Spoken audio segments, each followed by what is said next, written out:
In a quiet corner of New Jersey lived Melanie Mcguire and her husband Bill, but the events that followed in 2004 were something nobody could have seen coming. This is the story of Melanie Mcguire.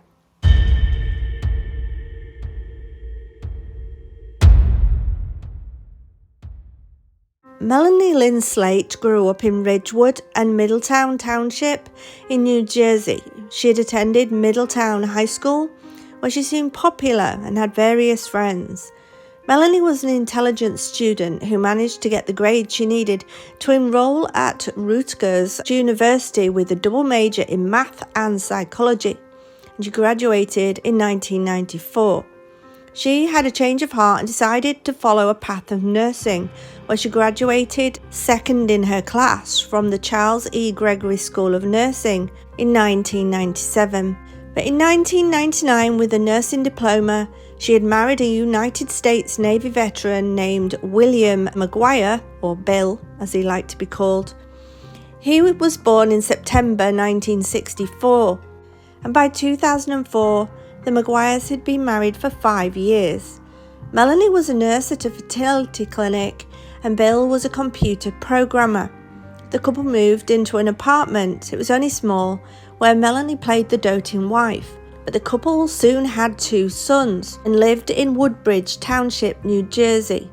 It was only a small apartment, but it did feel big when they first got the keys.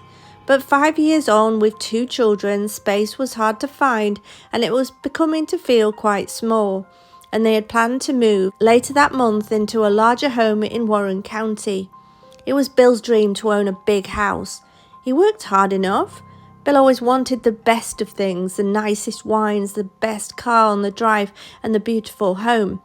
The couple were not rich by any means. Don't get me wrong, Bill worked hard as a provider and he earned good money, but not the money required to live the life that he had designed for himself in his mind. As well as working as a computer tech, Bill had his own business on the side. Melanie worked at the highly regarded fertility clinic. Excited, they closed the documents on the new house on the 28th of April, but for some strange reason, they'd not moved into it. It was speculated that Melanie may have been having an affair at work with a Dr. Miller at the time of this story, and it was alleged that Melanie wanted to end the marriage to Bill, but also had concerns about divorce. Would she lose everything she'd worked for? Where would the kids live, and how would it all work, what with shifts? She said her marriage to Bill Mcguire was not going well, and she'd claimed that he was occasionally physical and got aggressive with her, sometimes even slapping her. She'd requested a protection order only days earlier. Now, Bill enjoyed going to Atlantic City and gambling, which Melanie hated. He seemed to go with such enthusiasm and hope, but mostly came back with little winnings, although occasionally he'd win a few grand.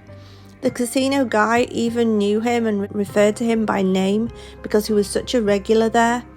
The couple worked such long hours and they barely saw each other, and any spare time they did have together, Melanie was looking after the kids and Bill was off on one of his Atlantic City trips.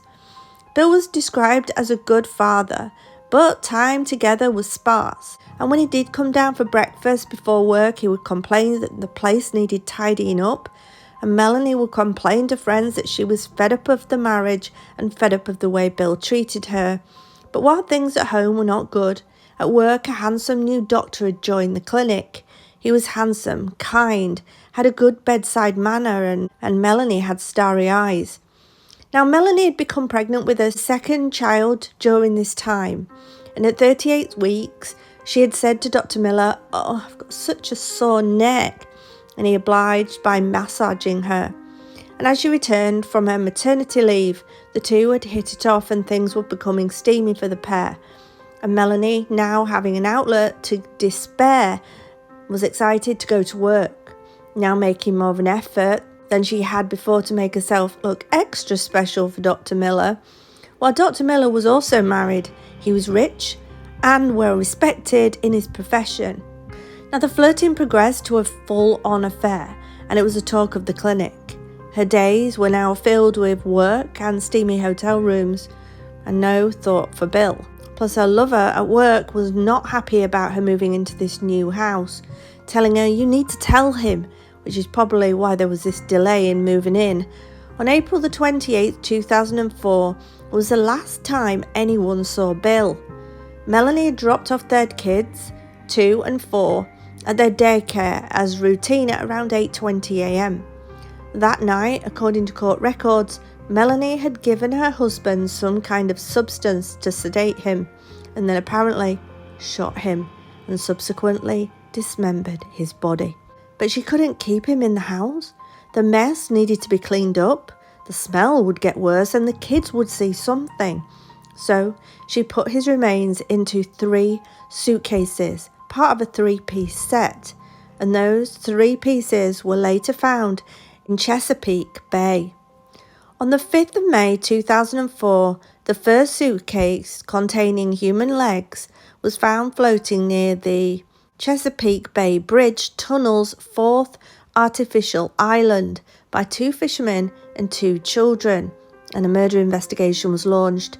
But who did the legs belong to?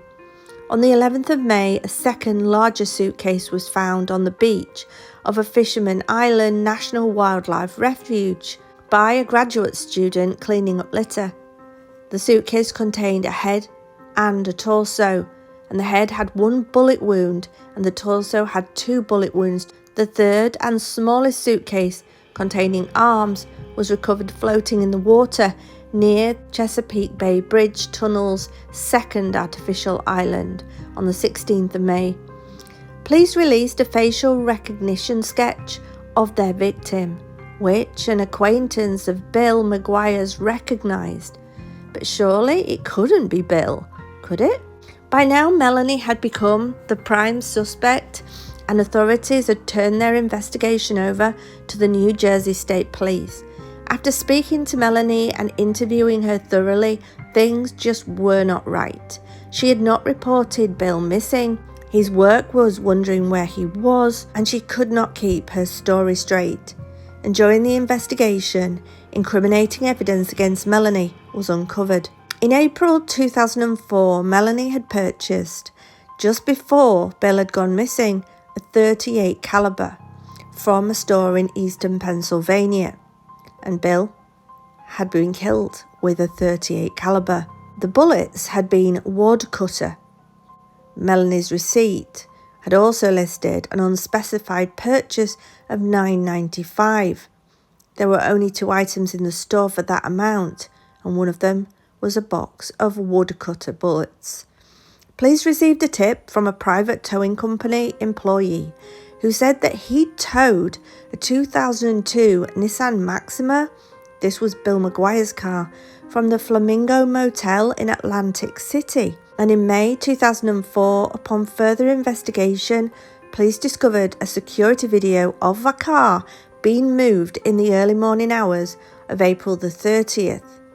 The footage was blurry and the police were not completely able to identify the person in the video, and Melanie later claimed that she'd moved the car as a prank. Now, even though she had applied for a protection order against Bill days earlier after allegedly being slapped by her husband, police also learned that Melanie had been having a long-term affair with her co-worker named Bradley Miller. Her EasyPass tag was recorded at a toll booth in Delaware 2 days after the murder. She claimed that this was the result of her going furniture shopping in Delaware since it has no sales tax. Before she was charged with murder, Melanie contacted EasyPass and attempted to have the 90-cent charge removed from her account history. Days later, an unidentified man, believed to be her stepfather, also contacted EasyPass and attempted to have the 90-cent charge removed from her pass. The plastic bags that contained Bill's body parts and clothes, which Melanie had given away to a friend, were demonstrated by forensics to have been manufactured on the same assembly line within hours of one another. Melanie admitted that the couple owned the same set of luggage that the body was found in. What a coincidence, a matching 3-piece set of Kenneth Cole suitcases. Green fibres had been found on one of the bullets lodged in Bill's chest, and the fibres were identified as polyester fill, a common material found in household furniture such as sofas.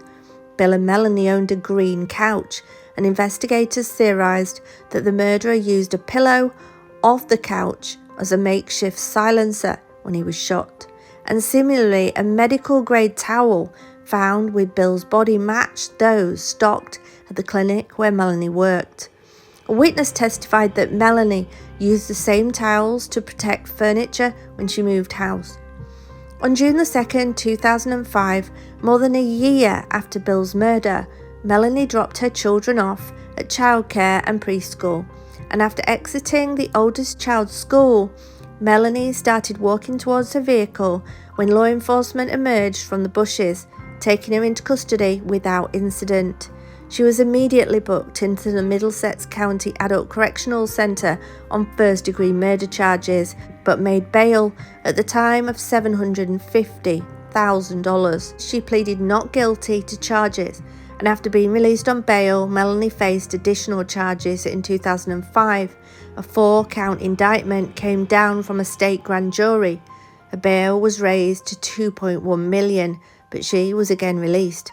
More than a year later, on October 26, 2006, Melanie Mcguire was charged with 2 counts of hindering apprehension for allegedly writing letters to police aimed at getting them off her trail.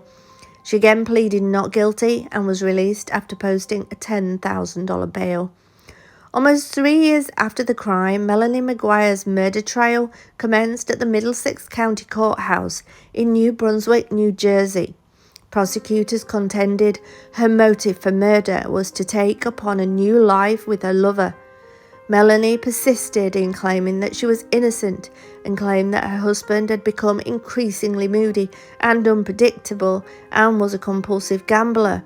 Melanie Mcguire's murder trial found her guilty on first-degree murder, finding that the evidence established her culpability for the murder beyond a reasonable doubt. She was also convicted of the lesser charges of perjury, desecration of human remains, and possession of this .38 caliber. At the age of 34, Melanie Mcguire was sentenced to life in prison. She must serve 63 years before she is eligible for parole, making the possibility of her dying in prison almost inevitable. What is so wrong with divorce? If somebody is not happy, get a divorce.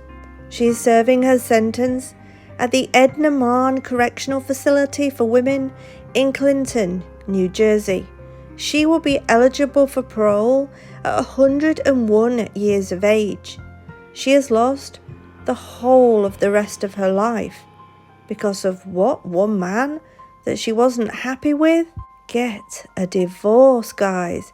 If somebody's not happy, why would you resort to literally dismembering your husband? What about your children? Not only did they lose their father that night, but they lost their mother too. And it's unknown where they are living, how they were brought up, whether they are still with family or whether they were brought up in care. But it's obvious that she was not thinking of her 2 boys on that night in 2004.